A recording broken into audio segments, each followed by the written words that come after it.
Hello नमस्कार साथियों, मेरा नाम है अभिलाष और मैं आप सभी का स्वागत करता हूं अपने इस YouTube channel RK new study में। और आज की इस वीडियो में हम पढ़ेंगे class 10th UP board math. इस वीडियो में मैं आपको बताऊंगा कि क्लास 10th के कौन कौन से क्वेश्चन महत्वपूर्ण है जो एग्जाम में अक्सर पूछे जाते हैं। ये फिक्स क्वेश्चन हैं, तो आइए करते हैं। फिक्स नहीं मतलब ये आते हैं, रिपीटेड क्वेश्चन है, बहुत बार आए हुए हैं। तो आइए करते हैं। पहला क्वेश्चन ये है, पहले चैप्टर का है कि सिद्ध कीजिए कि √2 अपरिमेय संख्या है, √3 अपरिमेय संख्या है, √5 अपरिमेय संख्या है। तो आइए इन प्रश्नों को सोल्व करते हैं। ये प्रश्न एग्जाम में पूछे जाते हैं, हर एग्जाम में आता है, हर वर्ष आता है ये क्वेश्चन। तो आइए करते हैं, मोस्ट इंपॉर्टेंट क्वेश्चन है। तो आइए कराते हैं कि √2 अपरिमेय संख्या, मैं तीनों को कराऊंगा। तो देखिए करते हैं पहला क्वेश्चन। देखो पहला क्वेश्चन करेंगे, √2 अपरिमेय संख्या है। तो इसके पहले हम आपको बता दें कि इसे अपरिमेय सिद्ध करने से पहले मैं आपको बता देता हूं कि अपरिमेय संख्या क्या होती है, परिमेय संख्या क्या होती है। तो देखो अपरिमेय संख्या क्या होती है, परिमेय पहले बता रहा हूं मैं। परिमेय संख्या, परिमेय संख्या क्या होती है, इसके पहले के वीडियो में मैं आप सभी को बताया हुआ हूं कि परिमेय संख्या, सभी संख्याओं के बारे में मैं डिटेल से बताया हूं। फिर भी इस वीडियो में मैं आपको इस पॉइंटों, क्योंकि इसमें ये पूछ रहा है तो इसलिए मैं इस क्वेश्चन के बारे में बता रहा हूं। तो देखो परिमेय संख्या क्या होती है, जिसे PQ के रूप में लिखा जा सकता है, जिसे PQ के रूप में लिखा जा सकता है तथा Q बराबर ना हो 0 के। तो इसे ही कहते हैं परिमेय संख्या। और अपरिमेय संख्या क्या होती है, अपरिमेय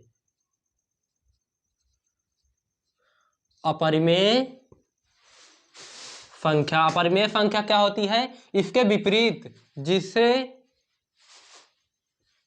P/Q के रूप में लिखा ना जा सके, जहां Q बराबर ना हो 0 के तथा Q एक पूर्णांक हो सकता है। तो आइए इसे सिद्ध कराते हैं कि देखो परिमेय मतलब होता है जिसे 1/2 जैसे, देखो P/Q के रूप में लिखा है और यहाँ पर जैसे √3, √2, √5, √7, और इसी तरह के √11, इस प्रकार के सभी प्रश्न अपरिमेय संख्या कहलाते हैं। लेकिन कहते हैं, लेकिन सिद्ध करना है हमें कि दर्शाइए कि ये सभी अपरिमेय संख्या है। तो आइए सिद्ध करते हैं इनको कि ये अपरिमेय संख्या है। तो आइए सिद्ध करते हैं हम। तो देखो मैं आपको बेसिक बता दिया हूं और आपको इस प्रश्न को भी सॉल्व कराने जा रहा हूं। पहला दिया हुआ है कि √2 अपरिमेय संख्या है। तो इसके पहले मैं मानूंगा,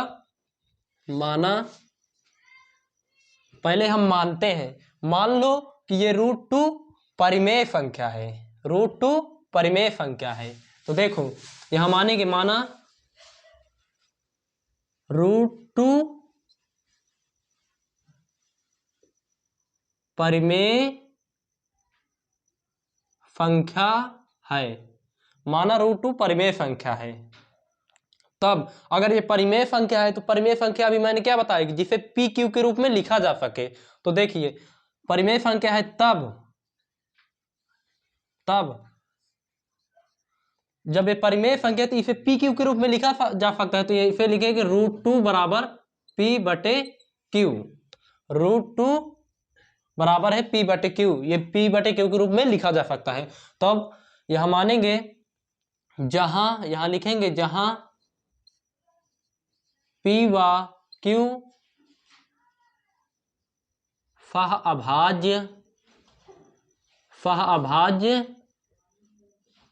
पूर्णांक है तथा Q बराबर नहीं है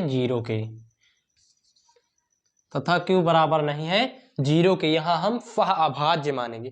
सहअभाज्य क्या होता है, जिसका HCF केवल 1 होता है। मान लो यहाँ पर दिया हुआ है 9 दिया हुआ है 9 और यहाँ पर 7, दो संख्याएं दिया हुआ है तो इसे तोड़ो, 3 गुणे 3 बराबर 7, 7 एकम 7 ही होता है, 7 एकम 7। अब देखो 3 त्रिका 9, इसे एक लिख सकते हैं, 3 त्रिका 9, 9 आता है, 9 एकम 9। अब देखो इसमें से केवल इनका HCF क्या है, 1 है, तो जिसका HCF 1 होता है उसे ही कहते हैं अभाज्य संख्याएं। तो देखो सह अभाज्य संख्याएं कहलाती हैं। तो आपको क्लियर हो गया होगा कि सह अभाज्य संख्याएं क्या होती हैं। तो आइए करते हैं। देखो दोस्तों यहाँ पर से आप क्या करना है, जहां P व Q सहअभाज्य पूर्णांक है तथा Q बराबर नहीं है 0 के, तो देखो यहाँ पर लिखेंगे, इसी संख्या को उतारो, √2 बराबर P बटे Q। अब ये जो Q है ना इस तरफ लाओ, तो यहाँ Q √2 बराबर P² हो गया, P केवल हो गया। अब इनका वर्ग करो, यहाँ करेंगे दोनों पक्षों का वर्ग करने पर, दोनों पक्षों का वर्ग करने पर, दोनों पक्षों का वर्ग करेंगे। जब इसे वर्ग करेंगे यहाँ पर हम, यहाँ पर वर्ग करेंगे तो कितना हो जाएगा, यहाँ √2 का वर्ग कितना होता है, जब हम √2 को √2 से गुणा करेंगे तो कितना निकल कर आए, जो अंदर अंक होगा वही तो निकल कर आएगा। तो यहाँ कितना आएगा, केवल 2 निकल कर आ जाएगा। तो 2 आया, तो यहाँ जब √2 का वर्ग करेंगे तो कितना आ जाएगा, 2 और Q का स्क्वायर बराबर P का स्क्वायर, दोनों पक्षों को वर्ग कर दिए। अब देखो, अब इस 2 को इस तरफ लाओ, Q² बराबर P² बटे 2। अब आपको एक परिमेय की जरूरत पड़ेगी। प्रमेय क्या होती है, यहाँ पर 1.3 में दिया हुआ है, प्रमेय 1.3 में दिया हुआ आपके NCERT में, कि अगर कोई संख्या किसी वर्ग को विभाजित करती है तो वह संख्या उसके वर्ग का न विभाजित करके उन संख्या को ही विभाजित कर देती है। देखो क्या हो जाएगा, यहाँ 2P² को विभाजित करती है, तो P² को जब विभाजित करेगी तो 2P को भी विभाजित करेगी। तो यहाँ लिखेंगे, चूंकि 2P² को विभाजित करती है, तब 2P² को विभाजित करती है तो 2P को भी विभाजित करेगी। यहाँ यही लिखेंगे, तब 2P को भी विभाजित करेगी, तब 2P को भी विभाजित करेगी। तब क्या, अब अतः जहां लिखेंगे, अतः जब यह 2P² को विभाजित करी थी तो यह 2 को भी विभाजित करेगी, तो यहां मानेंगे P बटे 2 बराबर है m, इतना मान सकते हैं। अतः यहां लिखेंगे, माना P बटे 2 बराबर है m, ये प्रमेय से लिखेंगे। तो यहाँ हम लिख सकते हैं, यहाँ तब प्रमेय, यहाँ लिखेंगे प्रमेय 1.3 से, यहाँ पर प्रमेय 1.3 से, चूंकि P 2P की स्क्वायर को विभाजित करती है तब 2P को भी विभाजित करेगी। तो इतना आ गया। अब यहाँ P का मान निकाल लीजिए, P बराबर हो जाएगा 2m। अब इतना आ गया। अब देखो ये इस समीकरण को मान लो 1, इसे मान लो 2 और इसे मान लो 1। अब जो समीकरण P का मान जो है ना 2m जो है ना, इस समीकरण 1 में रख दो। तो अब रखेंगे हम यहाँ पर स्पेस की कमी है तो मैं यहाँ पर करा दे रहा हूं। तो देखो अब इस जो P का मान है इस समीकरण में रखो। इस समीकरण क्या है, P² और Q² बराबर P² बटे 2, Q² बराबर P² बटे 2, इतना है। अब देखो P का मान कितना है, 2m, तो यहाँ P जहां है वहां पर 2m रख दो। यहाँ पर रखेंगे Q² बराबर 2m का वर्ग बटे 2। अब जी इसका वर्ग करेंगे तो कितना आएगा, Q का वर्ग बराबर 2 दूनी 4, m का स्क्वायर बराबर 2। अब देखो 2 1 कम 2, 2 दूनी 4, कितना आ गया, 2 1 कम 2, 2 दूनी 4। तो यहाँ लिख सकते हैं Q² बराबर 2m², केवल इतना लिख सकते हैं। अब देखो यहाँ जो 2 है ना, इसे नीचे लाओ, यहाँ पर ये गुणा में है तो यहाँ नीचे आएगा तो भाग में हो जाएगा, तो यहाँ लिखेंगे q² बटे 2 बराबर m, कितना, m² आ गया। अब देखो, अब यहाँ भी इस प्रमेय का उपयोग करेंगे, प्रमेय 1.3 से यहाँ लिखेंगे प्रमेय 1.3 से, प्रमेय 1.3 से, प्रमेय 1.3 से क्या हो जाएगा, चूंकि यहाँ लिखेंगे चूंकि 2q² को विभाजित करता है, तो यहाँ लिखेंगे 2q² को विभाजित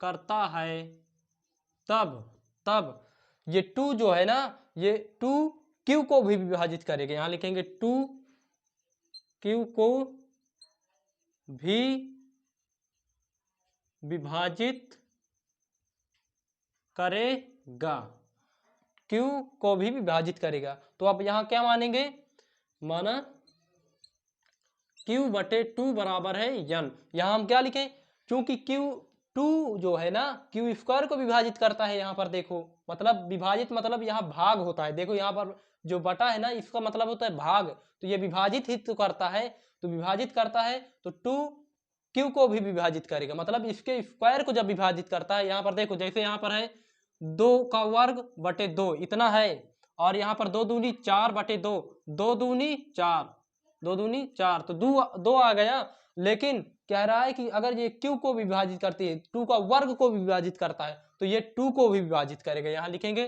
2 बटे 2, 2 एक कम 2, यहाँ विभाजित ही तो करता है, यही तो कह रहा है क्वेश्चन में। अब देखो तो यहाँ लिख लिए 2 q को भी विभाजित करता है, तो यहाँ लिखेंगे q बराबर 2n, इसे मान लो समीकरण 3।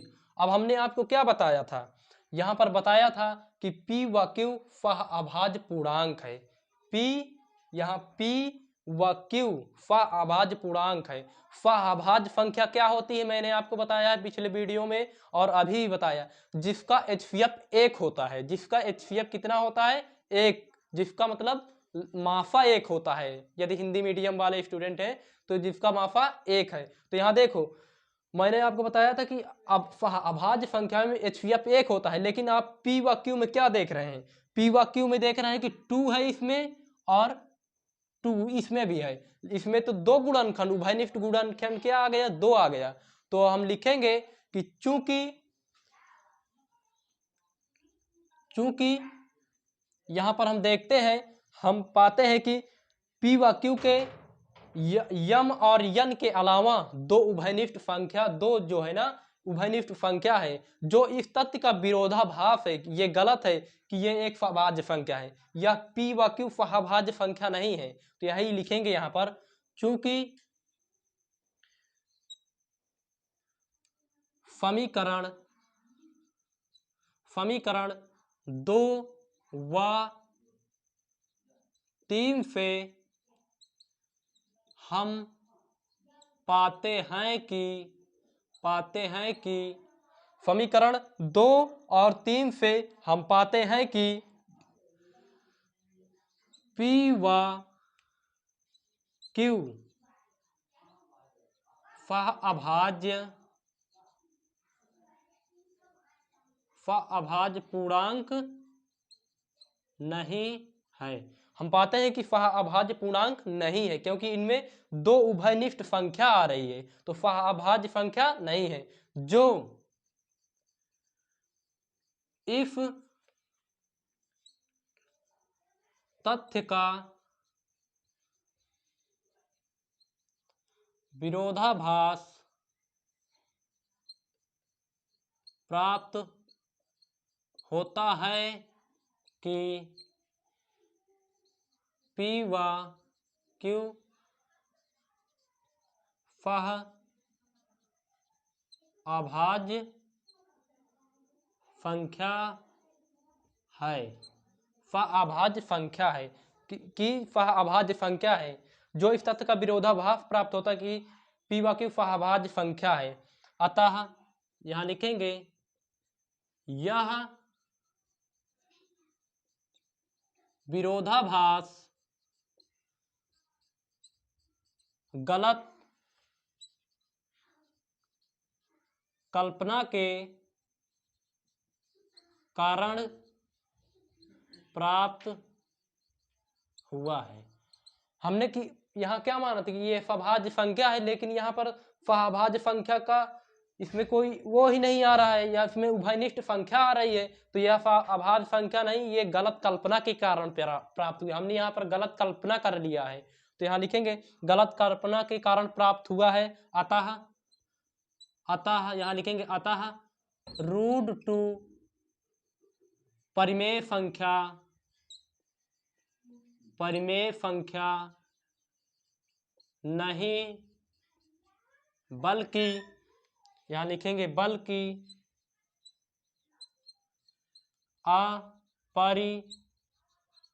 अपरिमेय संख्या है। इस प्रकार इस प्रश्न का आंसर सॉल्व हो गया है। अब देखो यहाँ पर हमने माना था कि ये P व Q अभाज्य संख्या नहीं है, और अभाज्य संख्या क्या होती है, जिसका HCF 1 होता है, लेकिन ये इसमें देखिए HCF इसमें 2 आ रहा है, उभयनिष्ठ संख्या 2 आ रही है, तो हम यह गलत कल्पना के कारण प्राप्त हुआ है। अतः इस प्रश्न का आंसर ये सॉल्व हो गया। परिमेय संख्या √2 परिमेय संख्या नहीं है। यहाँ हमने माना था कि √2 परिमेय संख्या है, ये गलत कल्पना के कारण प्राप्त हुआ है, सोचने के कारण प्राप्त हुआ है, इसलिए यह अपरिमेय संख्या है। इस प्रकार इस प्रश्न का आंसर सॉल्व हो गया। अब चलेंगे अगले प्रश्न की ओर। अब सिद्ध करेंगे, इसी प्रोसेस का उपयोग करके सिद्ध करेंगे √3, √5 और √7, √11 इस प्रकार की संख्याओं को ज्ञात करेंगे। पहले हम इन दोनों को ज्ञात करते हैं, √3 और √5। यदि आप सभी स्टूडेंट लास्ट तक इस वीडियो को देखते हैं तो कुछ देखते देखते ही आपको प्रैक्टिस हो जाएगा। तो आइए चलते हैं अगले प्रश्न को सॉल्व करने।